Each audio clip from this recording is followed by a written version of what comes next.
உன் மனபாரத்தை என்னிடத்தில் ஒப்படைத்துவிட்டு நிம்மதியாக இரு. உனக்கு வேண்டியதை நிச்சயம் நான் தருவேன். உனக்கு யாரும் இல்லை என்று ஒருபோதும் நினைக்காதே. எதற்கும் கலங்காதே, நான் இருக்கிறேன் உனக்கு.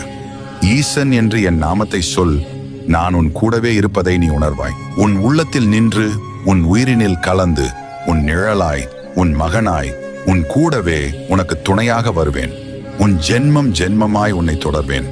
என் பிள்ளையே, என்னை நம்பி உன் வாழ்க்கை பயணத்தை தொடங்கு. இனி எல்லாம் நான் பார்த்துக் கொள்கிறேன். மனசில் ஏதாவது பாரம் இருந்தால் அதை இறைவனிடம் இறக்கி வையுங்கள். அவனை விடாமல் வணங்குங்கள், வழி கிடைக்கும். தயவு செய்து ஆறுதல் தேடி மனிதனிடம் போகாதே. பாரம் கூடுமே தவிர குறையாது. யாரையும் ஏமாற்றும் எண்ணத்தோடு பழகாதே. உறவாக இருந்தாலும் நட்பாக இருந்தாலும் உண்மையாக இருக்க வேண்டும்.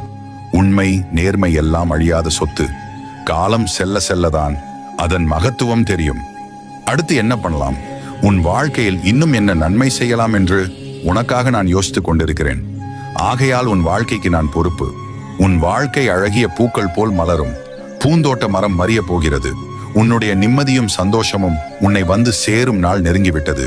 நீ நீண்ட காலமாய் எதிர்பார்த்த ஒரு நிகழ்வு உன் வாழ்வில் அரங்கேற்ற போகிறது. யாமிருக்க பயமேன், ஏன் கவலைப்படுகிறாய்? என்னை ஒரு நிமிடம் பார்.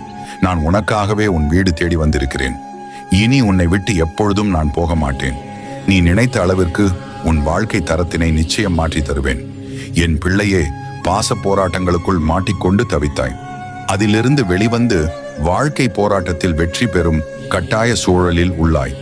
பாசத்தில் மாட்டிக்கொள்ளாமல் வாழ்க்கையை வென்றெடுக்க நீ திட்டமிட்ட பாதையில் செல்.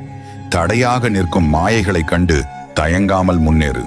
மீண்டும் சிக்கலில் சிக்கிக் கொள்ளாதே. பலமுறை உனக்கு எச்சரிக்கை தந்துள்ளேன். மீண்டும் நினைவுபடுத்துகிறேன். நான் பார்த்துக் கொள்கிறேன், நீ முன்னேறு. குடும்ப உறுப்பினர்களை நான் பார்த்துக் கொள்கிறேன். வாழ்க்கையில் நீ தெளிவாக சிந்திக்கத்தான் நான் உன்னோடு பேசுகிறேன்.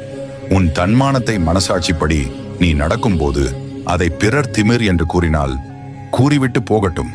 அதை